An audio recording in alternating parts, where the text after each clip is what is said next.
আমাদের দেশে বেশিরভাগ মুসলমান রমাদান মাস আসলে আমরা কম বেশি নেকামলের চেষ্টা করি, কিন্তু রমাদানের অনেক আগে থেকে যে আমাদের যথাযথ পূর্ব প্রস্তুতি গ্রহণ করার কথা, দুর্ভাগ্যজনকভাবে সেই প্রস্তুতি যথাযথভাবে আমরা বেশিরভাগ লোক গ্রহণ করি না, যার ফলে রমাদান আসে, রমাদান চলে যায়, আবার রমাদান মাস আসে, আবার চলে যায়।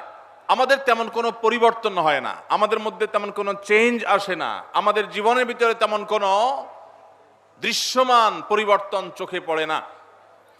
এই জন্য সম্মানিত ভাইরা আমার, রমাদানকে যদি আমরা যথাযথভাবে কাজে লাগাতে চাই, তাহলে যথাযোগ্য প্রস্তুতি এখন থেকে, শাবান থেকেই আমাদের গ্রহণ করতে হবে।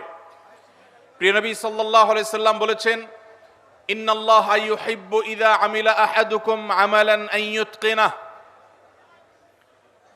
আল্লাহ রাব্বুল আলামিন বান্দা যে কোনো কাজ করলে সেটা যদি ইতকানের সাথে করে, দৃঢ়তার সাথে করে, উত্তম উপায়ে করে, যথাযথভাবে করে, সে কাজটা যদি করার মতো করে, তো আল্লাহ তাআলা সেটাকে পছন্দ করেন এবং ভালোবাসেন।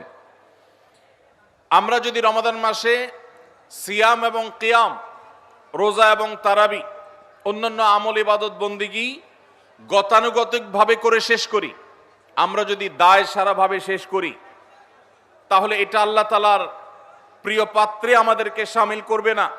আর যদি রমাদানের প্রত্যেকটি ইবাদত বন্দিগি এটা হয় ইতকানের সাথে, এটা হয় দৃঢ়তার সাথে, এটা হয় সুন্দরতম উপায়ে, এটা হয় যথাযথভাবে, তাহলে সেই ইবাদত আমাদেরকে আল্লাহর প্রিয় পাত্রে পরিণত করবে ইনশাআল্লাহ।